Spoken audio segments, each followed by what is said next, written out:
والمسلمون على شروطهم. Whatever we agreed on in the contract, that is what it is. And that is closer to the truth.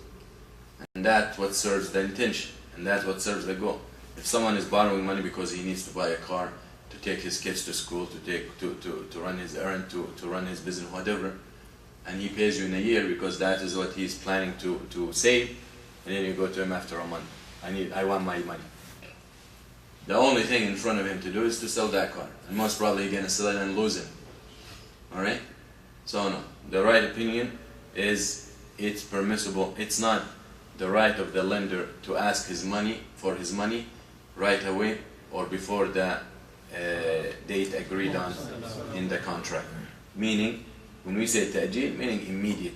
You cannot ask, okay, for the immediate. They said Imam Ahmed has mentioned that كل قرض فهو حال. The opinion of Al-Hanabila is what I mentioned first. And what that is, كل قرض فهو حال, meaning that every loan is immediate.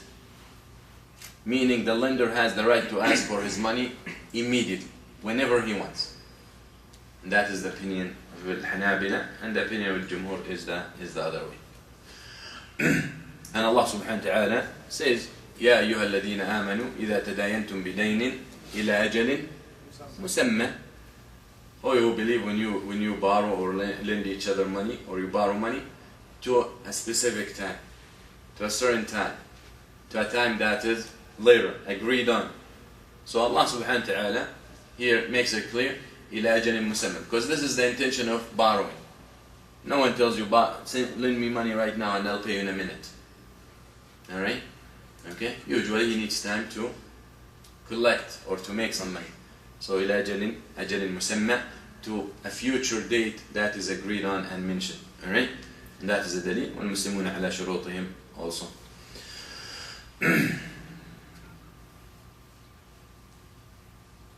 رد القرض. Now we talk about the issue of paying back. Okay? The issue of paying back. The first issue is when we talk about المثليات. We said, some of the ulama said, only you can lend money, or you can lend and borrow things that can be weighed, volumized, counted, mazru'. Okay?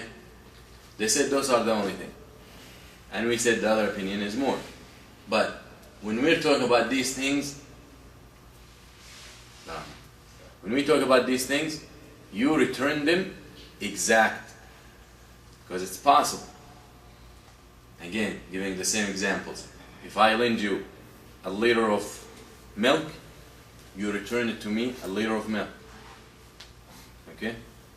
If I lend you 10 loaves of bread, you give me back 10 loaves of bread. Milk can be cow milk. I remember in dental school, we were studying, I think, emergency class. And the teacher said, if a patient calls you, or the mother of a kid calls you and tells you, my son was playing football and he hit himself and his tooth came up, you should tell her, put it in a cup of milk and run to my office. That's what you do. Put it in milk and run. The kid or the tooth?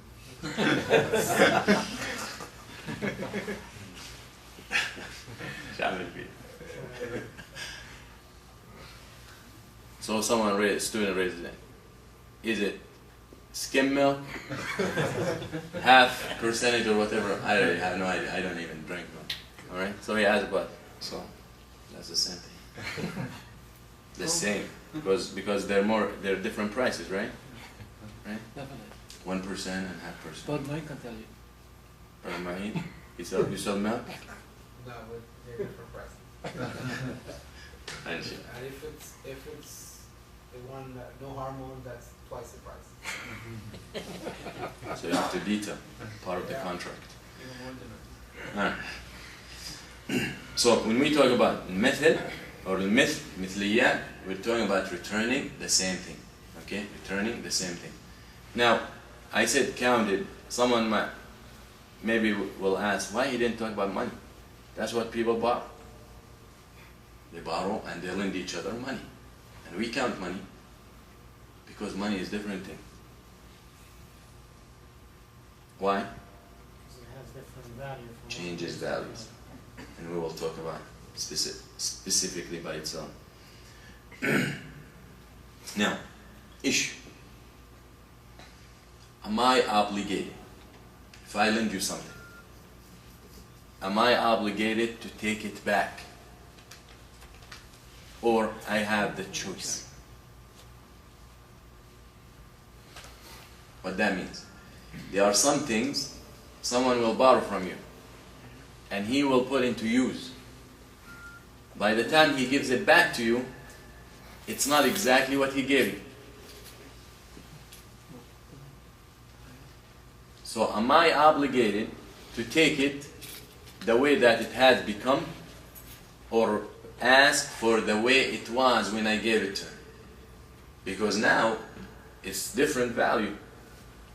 For example, simple example. We're in class together, going to same school, we're in 2nd grade, whatever it is. You borrow my pencil. You borrow my number 2 pencil, that's this long. You give it back to me at the end of the day and it's this long. And maybe it's only the eraser left, right? Am I obligated to take that pencil? Or I have the choice? Some of the ulama said, you are obligated. But the other opinion is you have the choice and it's better to take it. Alright? You have the choice to ask for exactly what you gave. Because this way we can measure. We can know, I know exactly what I gave you. So you return it to me the way. That is the qard. That is the way al-qard should be. وَرَدُّ الْبَدَلِ وَيَرُدُّ بَدَلَ. We said in the definition of al-qard, the last part, يَرُدُّ بَدَلَ. Yani he returns something and he gives something in return. Something similar, expected to be. Alright? So they said, you're not obligated to take the new pencil, that small pencil, the midget pencil. You can request. But it's okay if you take it. It's recommended because it's from al-ihsan. Alright? Especially when you lend him the pencil, that is what you expected, but you didn't expect it for him to go and just in the sharpener all the way. Alright? So that is one of the issues needs to be understood. Even if you dissatisfy the contract or agreement? Yeah. Even if you did not satisfy the agreement or contract, you agreed on getting back a certain thing. You agreed on getting back. That, yeah. As a lender? Right. Okay.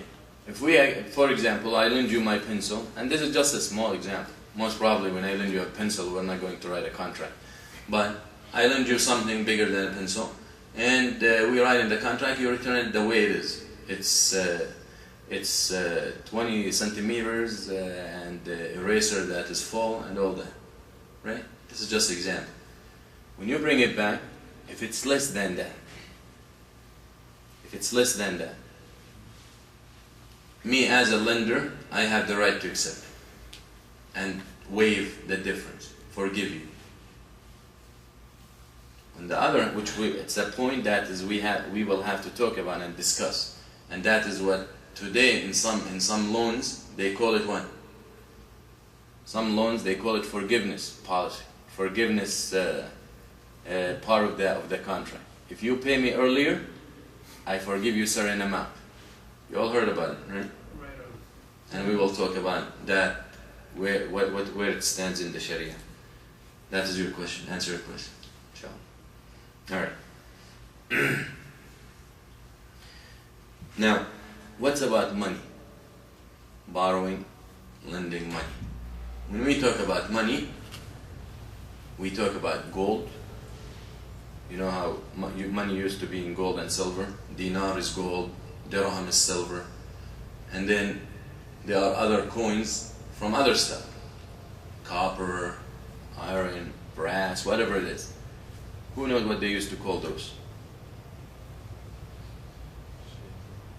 Yes. Everyone should know. Yes. Give me the plural.